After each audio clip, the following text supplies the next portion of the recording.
விராட் கோலி உங்களுக்கு தெரியும், கிரிக்கெட்டர் தெரியுமா? தெரியுங்களா? விராட் கோலி தெரியுமா? தெரியாது. எல்லா குழந்தைகளும் தெரியும். உங்களுக்கு விராட் கோலி பிடிக்குமா? ஓகே, பிடிக்கும். பெரிய பிளேயர், நல்லா விளையாடுறாரு, சூப்பர். குழந்தைகள் நன்றாக என்ற ஒரு விஷயத்தை உணர்ந்து கொள்ள வேண்டும். 2016 2016 வெஸ்ட் இண்டீஸ்ல ஒரு டெஸ்ட் நடக்குது. அன்னைக்கு இந்தியாவுடைய சீஃப் செலக்டர் சந்தீப் பாட்டீல் இருக்கார், ஆன்டிகுவாங்கிற ஊர்ல. காலையில சந்தீப் பாட்டீல் அவருடைய ஒய்ஃபும் நடந்து வாக்கிங் போறாங்க. எத்தனை மணிக்கு போறாங்க? காலைல 5 மணிக்கு போறாங்க. அந்த இருட்டுல ஒரு உருவம் பீச் பக்கத்துல இருக்கிற பாறை மேல உட்கார்ந்து இருக்கு. சந்தீப் பட்டேலுக்கு ஆச்சரியம், பாக்குற இந்தியன் மாதிரி இருக்கிறாங்க, யாரு பாறையின் மீது உட்கார்ந்து இருக்கிறாங்கன்னு ஆன்டிகுவால 2016 கிட்ட போய் பாக்குறாரு.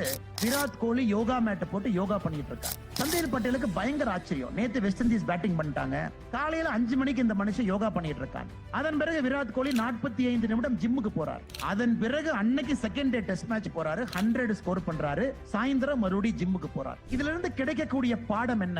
நமக்கு ஒரு விஷயத்தின் மீது ஆசை இருந்தாலும் டிசிப்ளின் இருந்தால் மட்டும்தான் அந்த விஷயம் நமக்கு கிடைக்கும் என்பது இதுல இருந்து கிடைக்கக்கூடிய பாடம். விராட் கோலி ரஞ்சி டிராபி ஆடுற ரயில்வேஸோட முத நாள் முடிஞ்சிருச்சு, சாயந்தரம் வர்றாங்க, அப்பா இறந்து போயிடுறாங்க. Virat Kohli own father tight, அப்பா இறந்துடுறாங்க. அடுத்த நாள் ரஞ்சி டிராபி ஆட போறார். Second day goes and place, 87 run அடிக்கிறார். சாயந்தரம் தான் அவங்க அப்பாவுடைய காரியத்துல அவர் பங்கேற்கிறார். Extreme discipline. ஒரு விஷயம் எனக்கு வேணும், அது தவமாக எடுத்துக்கொள்ளக்கூடிய ஒரு மனப்பக்குவம், அதற்காக தன்னுடைய உயிரையே கொடுக்கக்கூடிய ஒரு எண்ணம். Extreme discipline. இதை செய்யணும், இது செஞ்சா மட்டும்தான் நான் ஜெயிப்பேன்.